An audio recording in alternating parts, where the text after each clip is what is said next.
There's a real energy radiating off the competitors today. Too hot for real. Gasolina, burn up the chill. Massive heat, burn up the skill. Oh, massive hit! The crew together, going stronger, coming fresher, and we better than ever. Yeah, we're back. We feeling so brand new. Come and get a load of buzz. This is our debut. Yeah, we're back. Oh, yikes! Amazing! What an outstanding match! Okay, so for some more technical details on the project, we shipped across all the Sony and Microsoft consoles from the past and current generation, and we run using DirectX 11 on PC. Our original gold standard performance target was to minimize drops below 1080p resolution on a base PS4 and maintain a 60 FPS frame rate throughout. We shipped version 1 of the game using Unreal 4.27.1, using physics for collision and client-side rigid body sims. I imagine that Unreal 5 and Chaos will be in our future at some point, but development of the game has stayed in UE4 as production began 3.5 years ago before UE5's announcement. To give some context of our internal team size, we peaked at 104 developers at our largest deployment, plus many other people at the studio have contributed indirectly to the game's development as well. And we have a number of valuable outsourcing partners in areas like concept and environment art, as well as testing, which can be difficult for a small team to do for a game that requires 40 players for a single match. All right, so here's an overview of what I want to be sharing with you today. I'm going to go over some high-level details on our environment, lighting, and character setup in Unreal, and then we're going to do a deep dive into some rendering optimizations we made to the engine. And we'll round things off with some tips on looking for problematic content. It's a broad range of topics, so let's get into it. Let's get things started by talking about our environment and level streaming. As a Battle Royale game, a large arena is an important pillar of the gameplay, with the final rings randomized to different parts of the arena between matches. This means we have a lot of content that we need to manage at the visual target our artists and designers wanted to hit. This means splitting our content into streaming levels. Streaming levels are arbitrarily sized in Unreal, so we picked a few conventions to guide our development. The buildings, props, and foliage were split into their own levels with different streaming distances for each. All of these levels will be loaded at all times on our server, with the meshes and audio and other client-only assets stripped out, but the clients are going to load and unload the full versions of these levels based on the current camera location on the client. Because these streaming levels have arbitrary bounds, we decided to organize them into a grid, and you can see the guide that our artists used for the placement here. Each cell is 10,000 units in each dimension. One nice thing about the arbitrary bounds is that we can break the rules whenever we need to. So we have important structures going to point of interest levels that may cross streaming level boundaries. You can see it's clear with the skyscraper in the lower left of this image and the cranes on the right side. While streaming levels can be set up by hand, we opted to use Unreal's world composition system. You can see here that the various levels in our medium-sized buildings layer are all set up to match the various zones the artists used to lay out the world. World composition is also important because the HLOD generation tools in Unreal are built into it to generate merged LODs for entire levels after they stream out. We typically have 2 LODs on most of our levels. We also added version tags to the levels so we can control transitioning of development of them between our seasons. We also made some modifications for streaming performance as well. We pre-stream levels during cannon launch at the player's expected landing location. And you can see in this panel that we've exposed a priority up to our content developers so they can assign more important levels like buildings or terrain to load in before props or VFX. We also modified the system to serialize the levels instead of looking them up dynamically. This is an important change to world composition because it allows us to use IO store or async loading2.cpp if you're familiar with the source code, which is critical to us for streaming performance. All right, so let's talk a little bit about how we light this environment. I think it's going to be useful to break down the lighting components that contribute to the look. Here I have an interesting location that I think shows off the different features nicely. These are mostly stock UE4 features with some tweaks, but there are a lot of different ways to do lighting in Unreal, so I think going over our setup is beneficial. Here I've stripped the shot down to just the main directional light with the shadows disabled. The background skybox is unlit, so it'll stay constant through all these shots. And here I've added the skylight component. You can see it brings a lot of lighting to the areas not directly hit by the sun. Our skylight does have some modifications. You can see in the details panel on the right side that the artist considered diffuse cube map separate from the specular cube map. We don't have any baked lighting enabled in the game, so the diffuse cube map is also compensating for a lack of proper global illumination. But we don't want that showing up in our indirect specular lighting, as that'll create visual discontinuities and intensity between SSR traces and the cube map itself. For shadowing, we have 3 shadow cascades going out 8,000 units from the camera, which is actually not a very far distance. Pushing it farther creates render thread performance challenges, though, and also strains our texel resolution on Xbox One, where shadow maps are going to have less resolution to match the GPU performance of the platform. So in the distance, past 8,000 units, we use distance field shadowing. This means characters don't cast shadows at this distance, but really critically, it means that they receive the shadows from our buildings, which is important so they don't stick out and look like they're glowing. Similarly, we use distance field ambient occlusion on our skylighting to provide shadowing in our indirectly lit areas. You can learn more about distance field shadowing and ambient occlusion in Daniel Wright's talk, Dynamic Occlusion with Signed Distance Fields from SIGGRAPH 2015. Now, for all this to work well, the artists have to manage these distance fields on our objects. Here are the per object distance fields that the distance field shadows are traced against for this frame. And these per object distance fields also get merged into a lower quality global distance field clip map that is traced against for the DFAO. Because these distance fields are a volumetric data structure, they like small objects with minimal empty space in the volume, and it's good to reuse objects as much as possible to save space in the distance field atlas. To help this, we built our structures out of many smaller mesh components and grouped them into blueprints we call basic structures. Here you can see in the blueprint editor that this particular building has many components within it.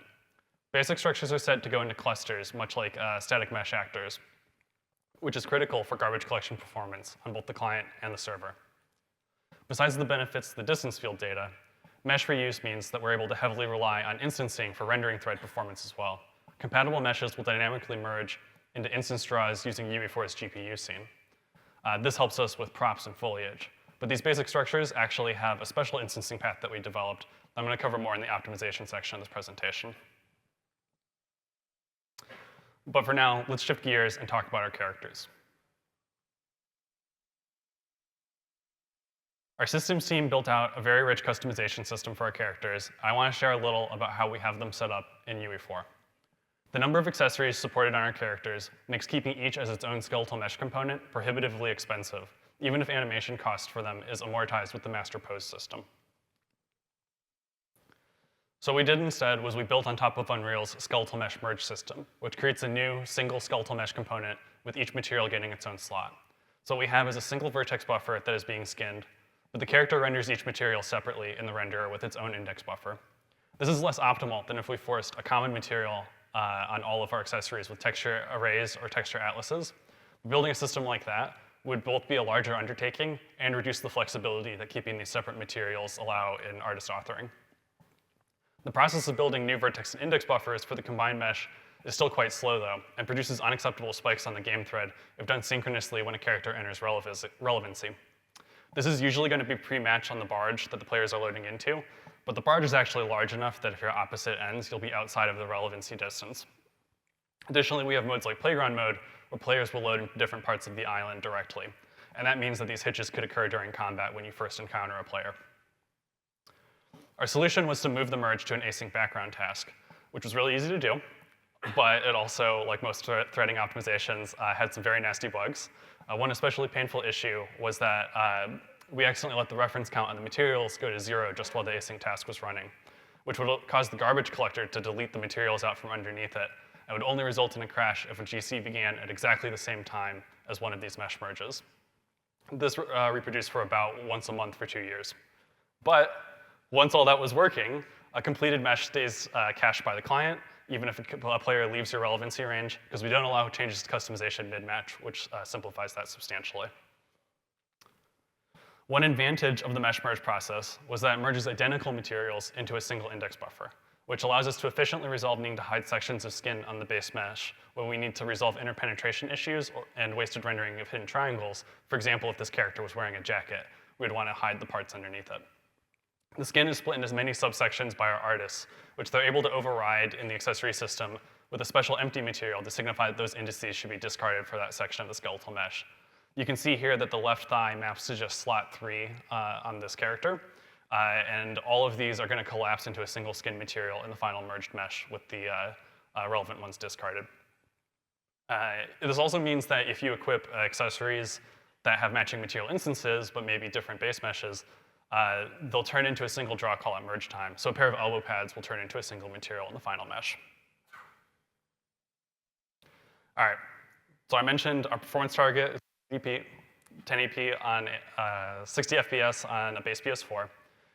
We made a lot of engine optimizations to maximize our quality at that performance target. I'm going to walk through a number of these changes targeted at rendering in the next few sections of this talk. But before getting too far into the details, I think I should start by giving some context to my personal philosophy on optimization. First and foremost, I think there's an optimization potential anytime a game engine is not built from scratch for a particular game. It's always useful to reflect on how your specific content might allow the engine to be modified or configured to run what you're making most efficiently. Secondly, I have over time come to appreciate that calling out redundant or unneeded work on the GPU is something that I can go back to time and time again when looking for gains. In the simplest sense, it's making sure that every wavefront running on the GPU is actually contributing to the final image that I care about. And finally, whenever I'm working on a 60 Hz video game, I generally use 1/10 of a millisecond as my measuring stick for if an optimization is actually worth doing. Less than that, and I'll sit on that change as not being worth the risk of modifying the engine and the additional merge burden for when we upgrade engine versions. 1/10 of a millisecond is often my sweet spot for feeling like a change is worthwhile, and enough of these 1/10 of a millisecond changes added together will eventually result in a big impact on the game. All right, on that note, I'd like to start by talking about our depth prepass configuration in UE4. Here I have a test level with 40 characters standing in front of me as a stress test for when lots of characters are nearby. This was one of the earliest tests we put together for the game, knowing that we were building a battle royale game, and there may be at times many players nearby in a single area, especially with melee combat. And here's the depth prepass for that frame with standard settings in Unreal. The movable skeletal meshes are included in this prepass, but the prepass excludes objects with small screen size bounds and masked objects, as those are expected to be poor occluders, so the hair is being excluded from my character in the shot. Now, let's break down what this looks like in a Razor trace from PS4. You can see that the characters are very vertex heavy, and the prepass takes 1/2 of a millisecond as a result, and the base pass takes 1.33 milliseconds.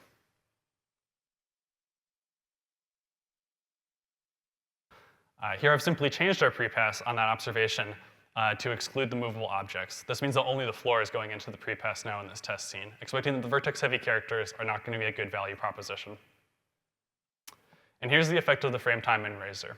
You can see that the prepass improved by 1/2 of a millisecond, and the base pass only increased by 1/10 of a millisecond from the added overdraw. This is a trade-off I'm very happy to make, and it's the type of tuning you like to explore for a given game's content and target platforms. However, using stock UE4, there's a competing case where this configuration is not going to work well for us. Consider this scene in the actual island map with a reasonable amount of foliage in front of our character. This prepass excludes the character and the masked materials as well, which is what we had configured previously.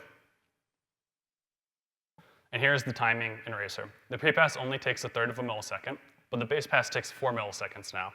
Notice there's a lot of pixel shading waves on the base pass. This is from the foliage overdraw. Using a masked material disables early Z on the GC and GPUs, which is what's happening in this base pass. However, there's a more optimal way to render the foliage. We prepass just a minimal depth, a minimal shader for the depth, which is going to be the opacity mask pin in the material graph for these objects, and then use the depth equals mode in the base pass with a version of the shader with the discard instruction stripped out. This allows the more expensive base pass shader to avoid this overdraw. And UE4 has a flag that will just do this for you already. Early Z-pass only material masking. However, it's implemented such that it forces a full prepass, including the characters. And then every draw in the base pass is going to render with depth equals. And this is the effect in Razor with this full prepass. The prepass now takes 1.26 milliseconds, but the base pass is cut down to 2.2 milliseconds. This is a 1 millisecond improvement for the frame. But this also means that we just lost our previous test case of the characters, and it's back to being 4/10 of a millisecond slower in that test.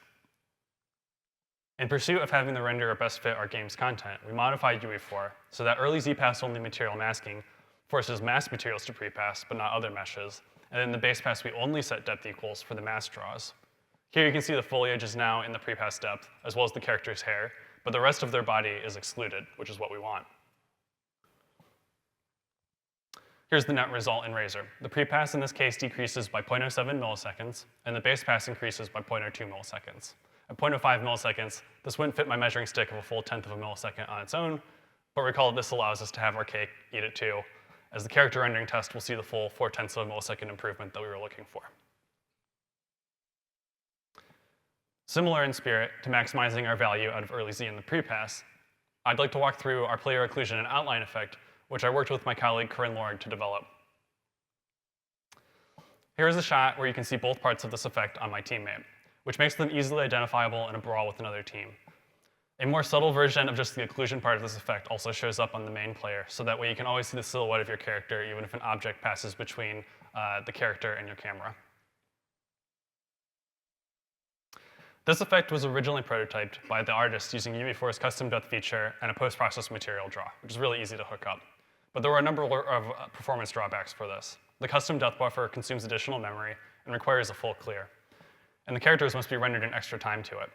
Furthermore, the apply step runs as a full screen pass. We instead moved to setting stencil bits in the base pass and velocity pass, and then ran a custom shader in post-processing only on the pixels that we need. Note that there are a few small engine modifications that are needed to preserve these stencil bits throughout the entire frame, and we also had to reclaim some stencil bits from parts of the engine we were not using. Now, let's walk through the stenciling passes. Paying attention to the rendering of the pink shirt on my teammate, I'm showing the albedo here in the base pass to make it easy to spot. And here we are in Razor. You can see in this particular shot that the stencil bits are set and the shirt writes out 0x06 for the fragments that are passing the depth test. Then at the end of the base pass, you can see that the rest of the stencil bits are filled out for the environment. The non-character stencil is set to 0x80, and it gives a nice outline of the environment. This is from the receives decal being set, or the receives decal bit being set, which is not going to be set on characters or the skybox.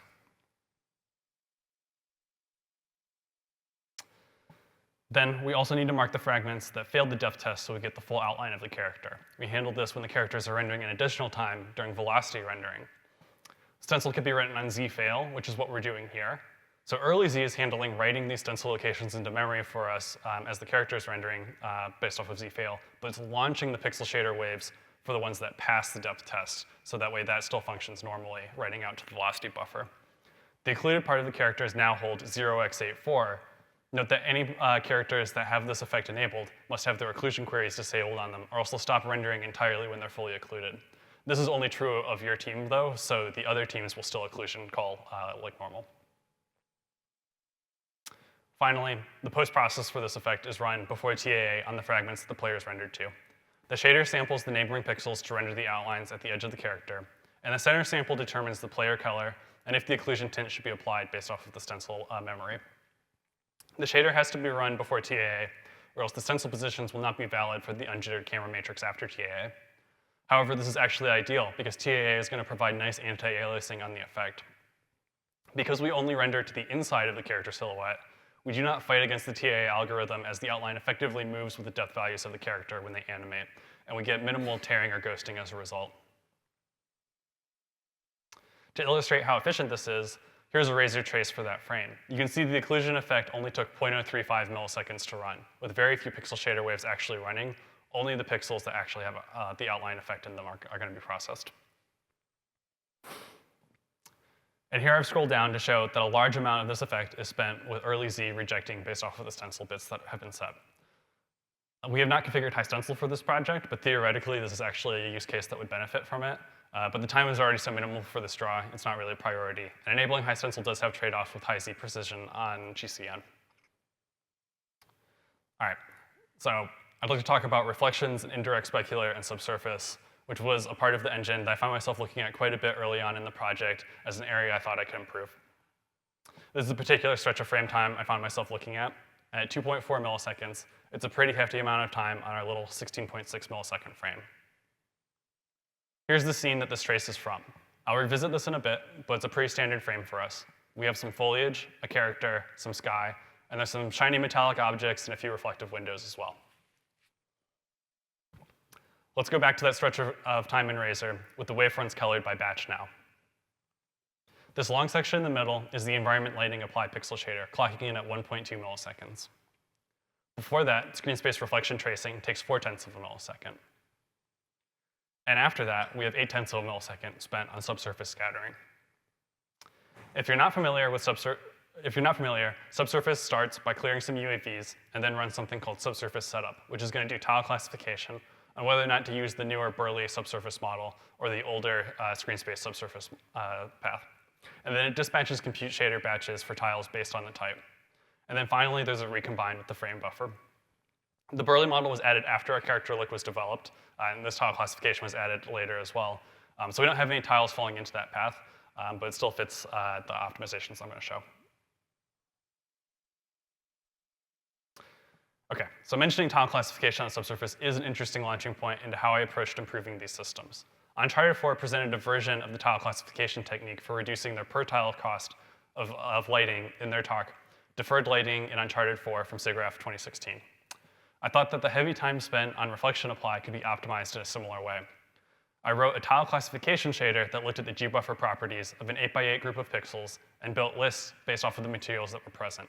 Then each list can be rendered using dispatch indirect, but with different shader permutations for each dispatch. Note that this requires setting the scene color to be bound as the UAV, which is also not standard in UE4. So for example, in the frame that we're looking at, we can pretty clearly see that there's going to be groupings of pixels that fall into either all default lit or all two-sided foliage. And here's a visualization of the tile classification running in practice. The green tiles fall into the default lit path, the blue is all foliage, and the red shading paths that you see on the edges or where the skin shader is present, those are the complex path. Those are just falling back to run the full shader. However, the most important thing that this work took me to that I didn't think about when I first started on it was that these unlit tiles up here where the skybox are, those tiles are going to be culled entirely and not launch a wavefront, and they have the biggest impact on the running time. This got me thinking about how tile classification could get me, or could be used for calling workloads from screen space reflections and subsurface scattering as well. So here's the updated plan. We'll call the unlit tiles from all the passes, and we'll add a classification for if tiles are too rough to trigger a screen space reflections trace, and we'll skip subsurface on tiles with no skin materials in them. And we can even run a simplified clear on the tiles that do need to be cleared, but don't need the full subsurface shader run, or full subsurface setup shader. Now, I know looking at code is hard, but rest assured, this talk is being recorded and the slides will be available. So let's walk through a little bit of what is happening in the tile classify shader code. The classification happens on 8x8 tiles, but each group covers a 16x16 area because subsurface scattering is going to be happening at half res. After sampling the gbuffer properties with get screen space data uint, I use waveops to merge the bit masks for each 8x8 tile together, so all the threads will have the same value after this merging. You can see that in the code, this is happening with the UE4 shader API commands, wave all bit or, and wave all bit and. After that, the shader permutation for the tile is selected, and the result is written out by just the first thread. An interlocked add occurs on the counts that gives a unique index for the tile that maps to our tile locations buffer. This holds the pixel location for a given tile on the screen, so it can be reconstructed later when we're actually rendering the effects. Finally, after 4 iterations of the 8x8 tiles are processed, the subsurface tiles are written out at half resolution, and also a list for the clear tiles as well. It's worth noting one really great thing about this shader that's analyzing our gbuffer, it all actually maps back to a single texture read. Epic has conveniently already packed all the relevant information into just gbuffer B that I'm showing here. Now, in the reflection apply shader, we take the tile permutations that we've defined up in the C++ code, and we've interpreted the different permutation indexes into various macros that are used to strip out parts of the shader. Our compute shader path for the tiles begins by using the group ID to look up into the tile locations buffer that I described, and then unpacking to an individual pixel location with the group thread ID. You can see here that after the gbuffer is read, we perform an overwrite of the shading model ID. This allows the optimizer to perform dead code elimination, and is just using the previously shown preprocessor macros. It's also important to note that we need to use the macros to skip parts of the SSR buffer that were not processed. This is more important for correctness than performance in this particular shader, as tiles that were not run for screen space reflections are going to have garbage data in them, as those aren't going to get cleared ever. All right, so let's go over in Razor on the CUs what this actually means, and here's our starting point again for reference. And here's our new frame. The tiled reflection ply is in the middle again. At 1.08 milliseconds, it's a 0.13 millisecond improvement. You can see the different colored batches from the different shader permutations. About half of this benefit is from calling sky pixels in the frame. So this really isn't worthwhile in frames that don't have any sky pixels if you're looking straight at the ground. One micro optimization I would point out is that I have the slower waves ordered, I have the slower waves with lower occupancy ordered first after the initial barrier for the effect. And then I have the fastest waves ordered at the end. This helps reduce cracks between the batches that I believe can occur from the lower occupancy waves waiting for more registers to be available when the faster waves are running. And it also results in faster draining of the work at the end as opposed to if you have a few longer running waves. While tiled reflection apply is just getting a small benefit, screen space reflections is actually seeing a huge benefit already, 0.3 of a millisecond better. That's actually a conservative measurement because the waves are getting much better overlap with the DFAO history update as well. There's no need for a barrier in the typical frame between screen space reflections and DFAO history update because the TAA history is going to be read in screen space reflections and not the current scene color unless a camera cut occurred. These results with screen space reflections are what gave me confidence initially that this was going to be a win in the final version of the game. And then subsurface scattering also sees a huge benefit, 0.6 of a millisecond better. You can see that the setup and tile clears are getting really nice overlap with each other, and the tile clears have much shorter waves than if they were running a full setup shader, which is what was happening originally. The blur steps are basically the same as the current tile classify path in stock UE4. And the recombine is also very fast, as only the tiles with skin in them are run, which cuts down on the bandwidth substantially. This is a total savings of around 1 millisecond for this frame, although obviously those benefits will vary based on the scene composition.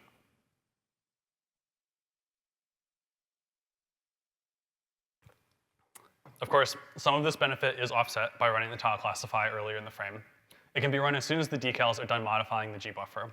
Here you can see it taking a modest 0.18 milliseconds on the PS4. Notice that the wave ops in this shader really nicely balance the SALU and VALU workloads compared to a lot of typical wave fronts. Possibly this is the most balanced shader I've written in that regard during the entire GC and console generation. And we can improve it more. This classification job very nicely overlaps with shadow depth rendering using async compute. Here you can see it overlapping with some vertex shading work before pixel shading waves kick in for some mass materials. This is also frame dependent, but I generally see running in async save 0.1 of a millisecond, which brings the cost of the classify down to around 0.08 milliseconds for each frame. All right, so now it's time to really get into the weeds and talk about GPU-driven rendering. This means it's time to return to instance rendering of basic structure that I mentioned earlier in the talk. As discussed, having lots of small reused meshes is good for distance field quality and memory. But having very large numbers of mesh components drives up our primitive count on the render thread. While these primitives will be merged into smaller numbers of compatible draw calls by the GPU scene with dynamic instancing, each one has to go through calling and mark relevancy individually. My colleague Nate Mefford tackled this problem during his time working on the project. I'm going to walk you through the GPU-driven rendering system he developed to alleviate this pressure. I'm going to use this shot as an example of a challenging view for us to render. There are lots of primitives making up these buildings that are close enough to be streamed in. Now, UE4 already has a system that can be used for reducing primitive counts. The Merge Actors menu allows us to convert all the static mesh components in a selection into instance static mesh components, which are going to manually instance, ignoring the GPU scene, and render as a single primitive throughout the rendering pipeline. However, stock instance static mesh components have a number of drawbacks compared to using individual mesh components that are dynamically instancing. The first two are that GPU performance degrades. The larger bounds on the merged primitives means that a more conservative LOD will be selected for the entire group. And also, it's going to degrade the calling result on occlusion and frustum calling. It also places a lot of burden on our artists, asking them to do this fix-up manually to convert to these new components. The Cadillac solution is to go down the path of a full GPU-driven renderer. We could issue just a small number of commands on the CPU and handle all the LOD selection and calling on the GPU. Sebastian Altonen pioneered a lot of these ideas in his part of the talk, GPU-driven rendering pipelines, from SIGGRAPH 2015. I should note that many of these ideas were incorporated into Nanite's rendering system as well. But our little team, before UE5, didn't have the resources to do a huge rewrite of the UE4 renderer. Instead, Nate found a really great compromise solution, to go halfway and modify ISM component to render with a special ISM GPU scene. We convert compatible components on basic structure actors into ISM components at cook time, which keeps the burden off of our artists. We keep the ISMs grouped into their owning basic structures, so components that could have dynamically instanced between two neighboring buildings within a view no longer do so. But this is because buildings still offer a really nice unit of coarse CPU-side LED selection and calling, which helps keep our GPU overhead low from going down this path. When I say that coarse CPU LED selection is important, I mean that we can't just send one draw call per LED to the GPU, as the command processor will get overloaded from too many empty batches in them with 0 vertices. We have kept the now deprecated get custom LED path in place in our version of the engine in order to support reducing to a smaller min-max of LEDs so we can skip the draws that we know will be entirely empty. This is a CPU versus GPU balancing act, and is one clear area where a full GPU-driven rendering pipeline would allow us bigger gains. Now, before I get into more implementation details, here are the performance numbers for the test frame I showed, with all the structures rendering with individual mesh components. I'm showing the two most relevant counters from stat unit in the lower left. The render thread is sitting at 13.5 milliseconds, and the GPU at 15 milliseconds. And here is the same shot with GPU-driven ISM components enabled. GPU time stays relatively constant, but render thread time improves by a whopping 2.7 milliseconds. So let me walk you through a few of the important steps in our implementation. Here's the code in the basic structure class that we have that converts our individual mesh components to ISM components. First, we iterate all of the components and build a unique mapping to the source meshes. Then we filter out some incompatible meshes at this time as well that aren't going to be compatible with our instancing system. Then we iterate over the instances for each mesh and build our ISMs. Note that like many things in computer graphics, handling negative scale and non-uniform scale was a particular sore spot for getting everything to render correctly between both paths. Nate has some really informative comments here about the issues that he was resolving. Then the instances are added to a new ISM component and the old components are destroyed. And finally, the new component is registered after we're done processing the instances. We do this in the class's serialize function, but some of my more recent work has made me believe it would actually be more correct to handle this type of operation on pre-save, as we are destroying and adding new components. The ISM component proxy code has a key modification in that we bind an instance ID and direction buffer. Regular old ISMs will just access 0 to n instance IDs sequentially. To continue supporting this, our indirection buffer sets up a number of sequential IDs at the front of the memory. This code path is still important to us for grass rendering in particular, which go through the hierarchical instance static mesh component path. But any ISMs using our new GPU scene are going to instead read their IDs from the portion beyond this point in the buffer, and that area is dynamically updated once a frame by our scene update compute shader. And here is that shader. Each ISM component gets assigned a single group, which is the size of one wavefront. And this allocates space into the ID buffer. This is done atomically, as multiple groups are going to be in flight at once. Then some LDS is cleared to track our indirect args with the counts for each mesh, and a barrier is inserted. After this point, we loop over the instances and perform our LED selection. The appropriate indirect arg counter and LDS is atomically incremented, and the instance ID is written out to the indirection buffer. You might notice that this has a lot of similarities to tile locations buffer from the tile classification code I described previously.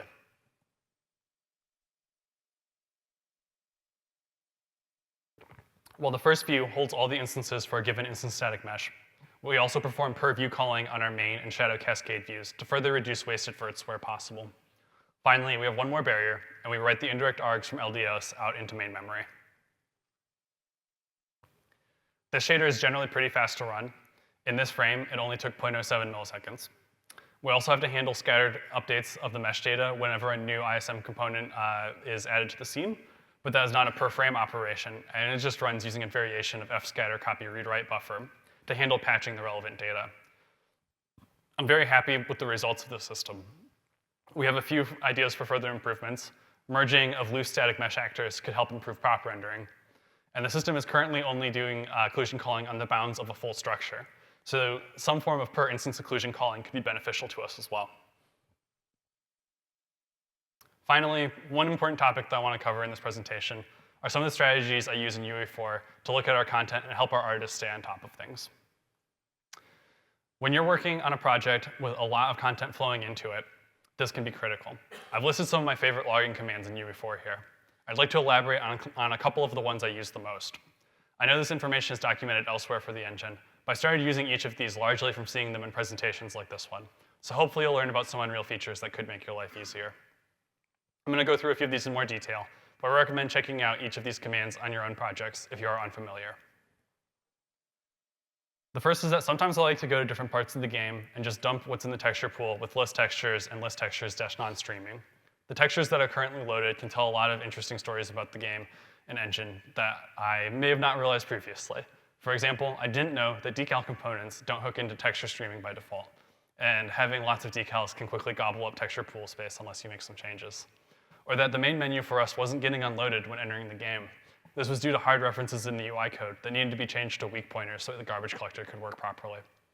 Or even just maybe a new artist joined the project fresh out of school and didn't know that I really wanted all of the world textures to be power of 2 and block compressed at all times. There's also analogous commands for list static meshes and list skeletal meshes that can be useful in the right context.